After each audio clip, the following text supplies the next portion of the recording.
Hi friends, welcome to the Unit 6 Day 2 notes. This is over properties of matrices.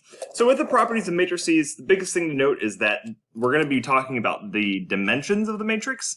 A matrix dimension is usually listed as rows and columns. For example, this first one here, this is a 2 by 2 matrix, 2 row, 2 column. This is a 1 by 2, this is a 2 by 1. So just talking about this, they have to correlate, they have to match. So if you're adding or subtracting matrices, they have to be the same size. So talking about this, first find the values of the variables for each statement is true if possible. These correlate with the matrix on the opposite side exactly, and it works from both directions. So that's true for all of those. This one, there's no values. This is what we call a dimension mismatch.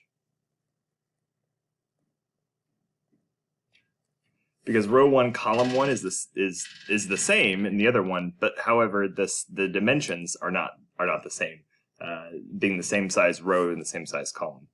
Finding each sum or difference if possible. This one you just add straight across or subtract if they're the same size. So both of these are 2 by 2, so we can we can simplify this.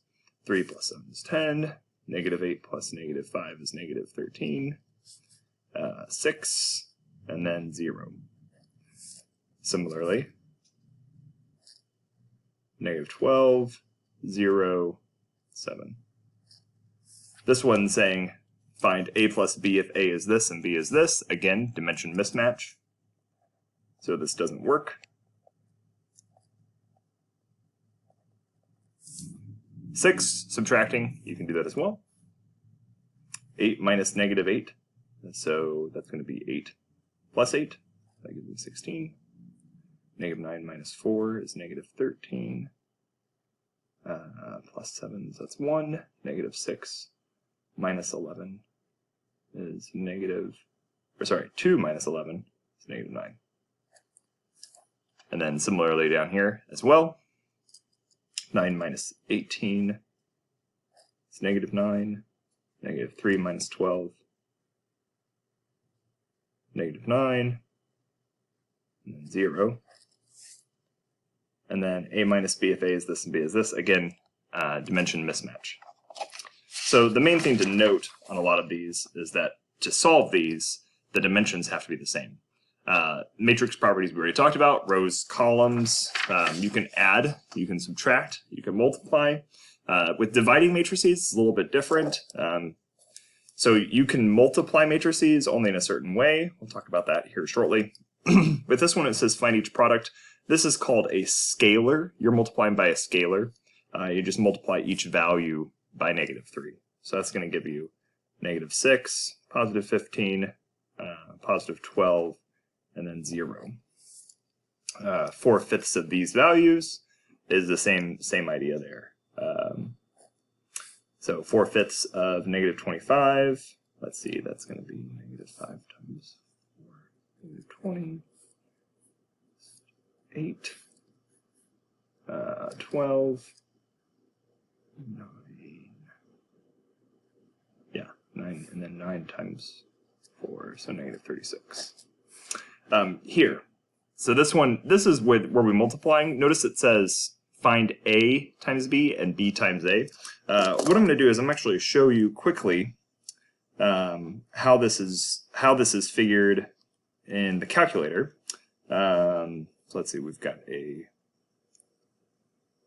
2 by 3 matrix here. So I'm inputting the first one, 5, 1, 0, negative 6. And then putting the second matrix, 4, 1, negative 3, 8. There we go. So I can quit. All right, so when you multiply matrices, order does matter. So I'm going to show you the difference between here. So if I multiply a times b, it gives me a dimension mismatch. And this is the reason why is because of how it multiplies. So for it to multiply, it needs to multiply everything in the first row and first column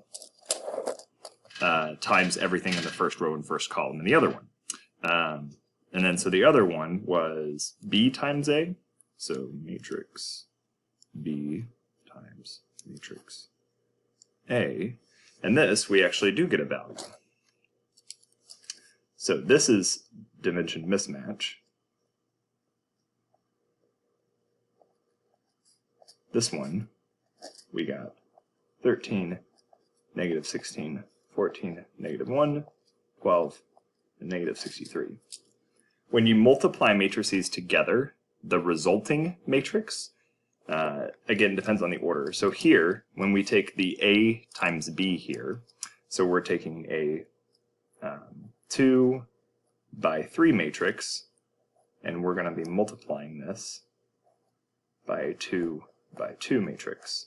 To see if matrices are able to be multiplied, these two inside values numbers have to match. Otherwise, you'll get a dimension mismatch. That's why it didn't work this way. However, when we multiplied B times A, so a 2 by 2 times a 2 by 3, it did work. These two values are the same.